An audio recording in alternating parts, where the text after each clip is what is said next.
Live from downtown Detroit, home of WDIV and Click on Detroit, Local 4 News at noon starts now. New cases of COVID-19 continue to surge in many U.S. states, whose leaders are now exploring new options to control the spread. Students and their families anxiously awaiting test results after 2 DPSCD students are found to be COVID positive. There are no classes today or protests against them because it's Friday, but the controversy surrounding DPSCD summer school is not going away. And that's especially true after 2 students who've been attending in-person classes tested positive for COVID-19, and there are more test results pending. Let's bring in Paula Tutman. She is live right now at the health department in Midtown. Paula, the deadline to test all the students for COVID is fast approaching. Yeah, it absolutely is. The students have to be tested by Sunday. Thus far, out of 274 students tested, 2 have turned up positive. Now, I do want to go to video that we shot earlier, or I should say we shot earlier, of summer school, where you can see that there is social distancing. They've got sanitation stations. The school district says it's doing everything they can do to keep students safe. They also tell me that, or I should say Dr. Viti particularly tells me, he's not surprised by these positive cases. He believes they run just about to the infection rate of the city of Detroit, which is around 1 to 1.5%, and this is under. Ostensibly, however, you still have about 300 students who still need to be tested. This is what I can tell you, that the 2 students who tested positive, they did not go to the same school. They went to different schools.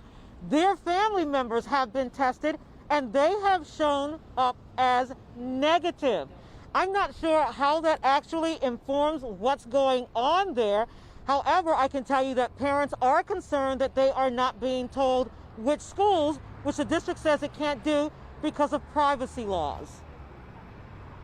I'm just wondering, did they contract it there? Was it somebody else who had it? Where were they? Did they travel? You know, are those, and I know that those are screening questions that they are asking. You know, I asked my daughter exactly what she was asked when she went into school, and they asked her those things. So really, it just scares me. It also saddens me as well, because that's somebody's child, you know, who's sick. Yeah, so I think here's one of the really important takeaways from this, and that is that the Detroit Public School Community District believes it's doing everything it can do to keep teachers and students safe. That is very important. However, what happens in Detroit does not stay in Detroit. It's one of the largest districts that has more summer schools in session. It is being watched very, very closely.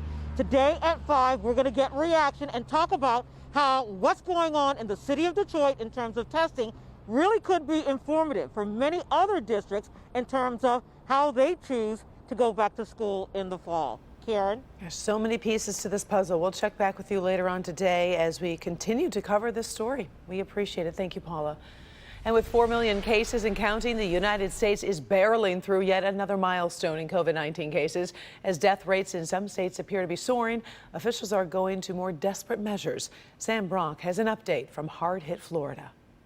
You're in violation of the order that you have to wear a mask. Mandates in Miami to wear a mask or pay a price, in many ways mirroring critical conversations across the country. These are our instruments of freedom because they will give us the freedom to open. The U.S. Surgeon General in South Florida providing 1 million masks to the hospitality industry. As cities like Miami and Indianapolis react to their increasingly shaky handle on the virus. Without a response, that trajectory will undo all the hard work we've done, that we've put in over the last 4 months. They're 2 of the 11 cities recently cautioned by coronavirus task force member Dr. Deborah Birx about exploding cases in a private call obtained by the Center for Public Integrity. The red flag coming as Florida now leads the nation in COVID fatalities per day, though this data scientist says based on his research, the stats don't tell the full story due to a lag in reporting. Florida reported 173 fatalities, which is its high so far. Is that an accurate number? It's an accurate number, but it's also highly misleading. That only about 14 of those died during the past 24 hours.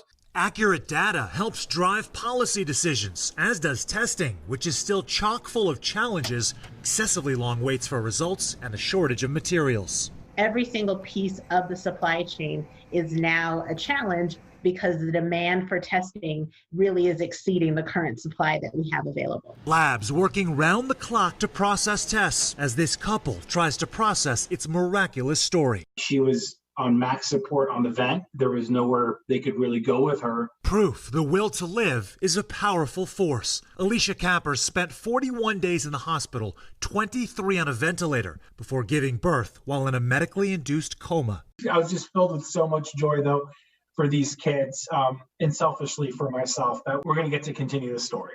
Alicia just turned 40 in the hospital and had no underlying conditions. She checked in with COVID symptoms and was fighting for her life soon afterwards. Here in Miami right now, leaders are encouraging family members to wear masks even inside the home if they're going to be around elderly and vulnerable loved ones. In Miami Beach, Sam Brock, NBC News. All right, thank you, Sam. Time now for our first look at your forecast with Brandon, and a beautiful start to the day, and we're knocking on the door to the weekend, Brandon. It is a beauty of a Friday, Karen. Happy Friday, happy weekend, everybody. We made it through another week, and sort of the cherry on top, our weather today, even tomorrow, not to blow the whole forecast here, but we have, well, 76, 77, 78, 79, all four zones, middle upper 70s to near 80. Adrian, 79. Metro Airport with a calm wind, 78.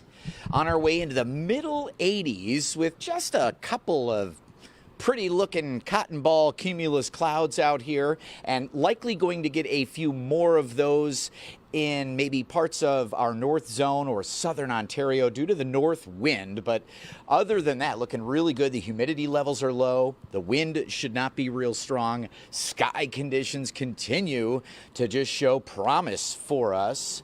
As we look ahead into that weekend, heat and humidity are headed back. We're going to take a look at near triple-digit heat indices possible, which day of the weekend, and the Tigers. Yeah, they play tonight, season opener, but their home opener, Karen, is Monday, and we are tracking a little trouble. I've got all of it straight ahead.